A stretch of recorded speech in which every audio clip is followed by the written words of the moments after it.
Dito kasi sa Facebook, may nakita akong isang katuwa-tuwa at sobra talaga akong natawa dito sa nakita ko dito sa Facebook na ipinasa ng ating tropa Peach na walang iba kundi si Jeb Rivera. Ay, shoutout sa'yo, Jeb, ha? At eto na nga siya. Ayan na siya. Oh, ha? Wow. Yan, oh. Wow. Wow talaga. Grabe, oh. Grabe yung tao, guys. Dumagsa, punong-puno. Halos may mga nakasabit pa sa puno. May mga nakasabit pa sa mga koral. Ang daming nakapayong. Kawawa naman si nanay, walang payong. Ayun o, si nanay o. Ayun o. Wait lang. Hoy, Trillanes, kawawa. Ibigay mo yung payong mo dun sa matanda. Anak ng teting ka o. Naambunan na yung bunbunan ng matanda o. Kawawa naman o. Walang payong si nanay, karton lang. Buti no, in fairness do, kahit pa paano, may nakikinig kay Trillanes. Hindi, ito in fairness din may nakikinig, no. Hindi kasi siguro, baka syempre, uso ngayon yun eh. Yung may dalang ayuda. Uy, punta kayo ng meeting. Magano dito, di ba? Tumatakbo si Trillanes na mayor. So baka may mga dalang ayuda, punta tayo. Oo, sayang din yun. Hindi kadalasan yan ng inaano ng mga ng mga kapwa natin mga Pilipino, yung mga ganyang ayuda. So ngayon na siguro nalaman ng mga kahit naman sino pupunta. Kahit ako pupunta ako diyan eh. Sana may ayuda, sayang din 'yun, 'di ba? Oo, sayang din yung ayuda na 'yun, no. So kung ako pupunta ako doon. So ang dami pa niya, no. Ayan po, oy, selfie. Ba't parang nakasimangot si nanay? Nanay, ba't kayo mga nakasimangot? Smile, oh, katulad doon, yung smile ng bata, oh. O yan, oh, katulad ng smile ng bata. Smile din kayo. Oo, sikat yan. Oo, pagtapos makaupo ng pagiging mayor yan, bahala na kayo sa buhay niyo. Wala nang pakialam sa inyo yan. Tsaka ito, huwag nyo nang bigyan ng sakit ng huwag nyo nang bigyan ng sakit ng ulo yung mga sarili nyo, hoy. Kawawa naman yung kawawa naman. Nasaan yung hinahanap ko? May hinahanap ako dito na isang post na kung saan ito ba yun? Ito. Saan yan? Ay, hindi pala. Wala pala dito. Hindi ito. Ito ba yun? Ay, hindi. Nandito yun.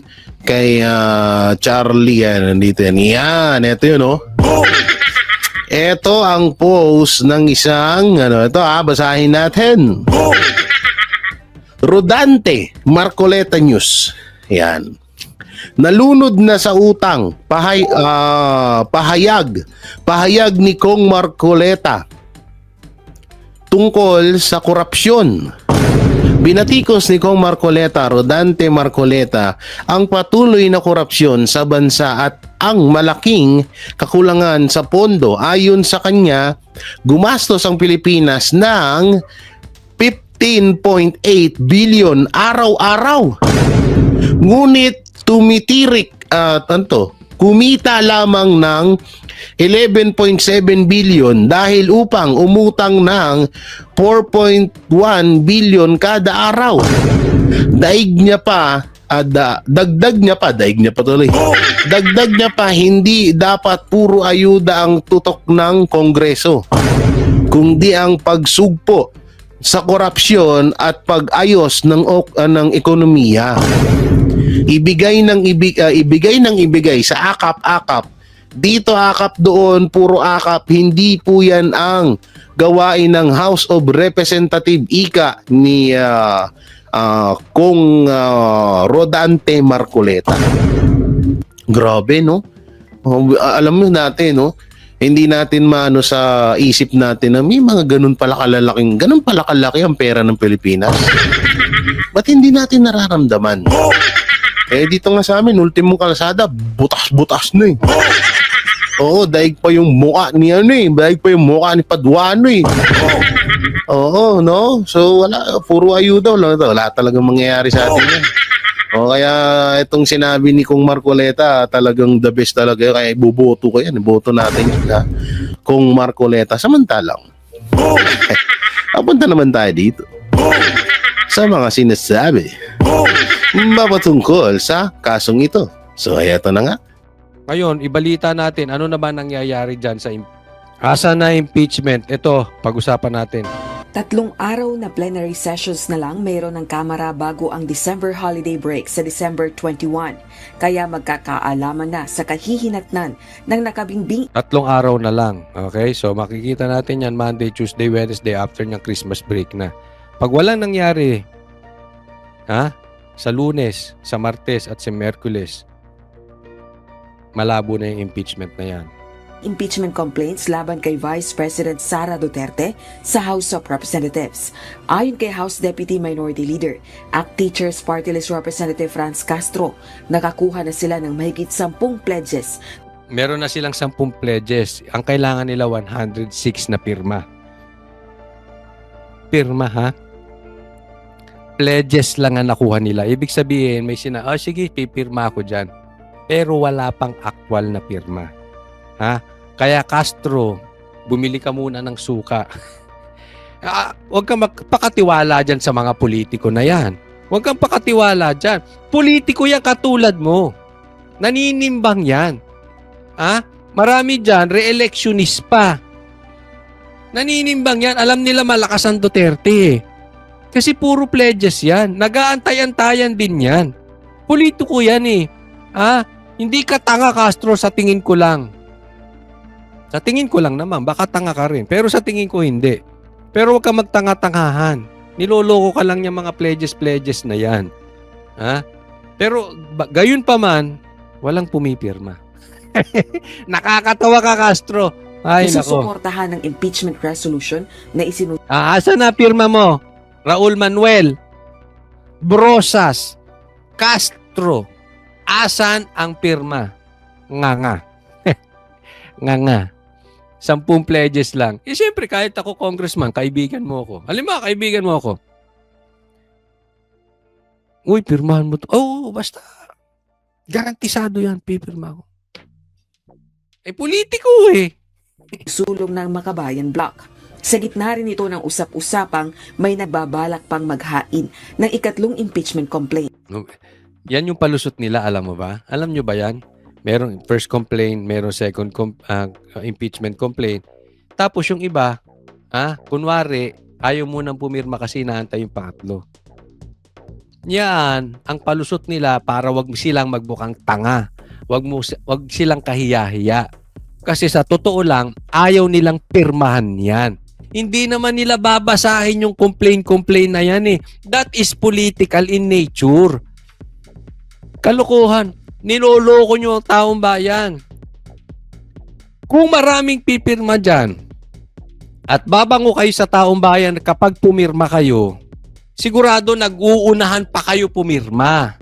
Ang problema dyan, pag pumirma kayo, babaho kayo sa taong bayan. Hindi kung titingnan nyo yung substance ng first complaint, second complaint, and third complaint, hindi yun ang totoo. Hindi nyo inaantay yan. Inaantay ninyo kung kayo ay babaho o hindi. Nakikita ninyo, babaho kayo sa taong bayan pag pumirma kayo. Kaya ginagawa nyong palusot na inaantay nyo yung third complaint. Sa katunayan, ayaw nyong pumirma. Pag wala pa rin pumirma, itong Lunes, Martes at Miyerkules, tapos na yung impeachment na yan. Nakakahiya kayo kahit anong palusot ang gawin ninyo. Hindi tanga ang taong bayan, huwag nyo kaming gawing tanga at kayo ay hindi lang makakuha ng impeachment, aminin nyo na malakas pa rin ang Duterte. Pero nilinaw ng Teacher Solon, Pakinggan ninyo ano sasabihin ni Castro. Hanggang ngayon wala pang pumipirma sa kanilang resolusyong naglalayong Nakakahiya, no? Hanggang ngayon wala pa rin pumipirma. Castro nga, iniwan ka sa ere ng mga kasamahan mong congressman. mapatalsik sa pwesto ang vice-presidente. Generally, wala pang talagang nakapirma. Ayun, nagbuka kang tanga, no? Bili na ng suka, ating. Bili na ng suka. Iniwan ka sa ere. Sa kanya galing. Wala pang pumipirma. Mga pledges lang. So, mukhang next week pa. Naniwala ka sa pangako ng politiko. Hanggat hindi mo nakikita, tangible, huwag kang maniniwala sa politiko. Yung 20 pesos nga, hindi binigay. Yung wala nga pumasok na baril sa KOJC kasi nungalingan pa. Di ba? Magkakaalamanan. May mga ilan na mga sa minority siguro parang mga 5 or 300 kayo doon. Sa minority, 5 lang daw ang gustong pumirma. 6, mga ganun. Ah, Sa majority naman ay lang sila, nagsasabi sila. Siguro mga ganun din yung number. so, ganun din. 5 or 6 din sa majority, sa majority. Kawawa ka, Ale. Ale, tingdan ka na lang ng barbecue, akyat ka sa bundok, mag-NPA ka, manggidnap ka ng bata. Kasi ganyan naman ang... convicted ka, di ba? Convicted. Manggidnap ka ulit ng bata. Inisnab ka ng kapwa mo, congressman.